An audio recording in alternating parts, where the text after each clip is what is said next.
आता पाहूयात विस्तृत बातमीपत्र। सांगली, मिरज आणि कुपवाड महापालिकेसाठी सकाळी 7:30 वाजता मतदानाला सुरुवात झाली। सकाळपासूनच मतदानासाठी मतदारांनी मतदान केंद्रांवर रांगा लावल्या होत्या। पहिल्या 2 तासात 6.45% मतदान झाले। मतदान प्रक्रिया संत गतीनं सुरू होती। मतदार यादीतील घोळामुळे अनेक मतदारांना केंद्र शोधताना अडचणी येत होत्या। महापालिकेच्या 78 जागांसाठी 381 उमेदवार निवडणूक रिंगणात होते। मतदानासाठी एकूण 527 मतदान केंद्र असून एकूण 1143 ईव्हीएम यंत्र मतदानासाठी उपलब्ध आहेत। सर्वच मतदान केंद्रांवर वीज, पाणी, स्वच्छतागृहासह विविध सोयी सुविधा पुरवण्यात आल्या होत्या।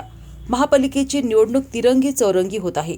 भाजप, राष्ट्रवादी, अजित पवार, जनसुराज्य, शिंदेसेना स्वबळावर लढत आहेत, तर काँग्रेस, राष्ट्रवादी, शरद पवार गटाने आघाडी केली आहे।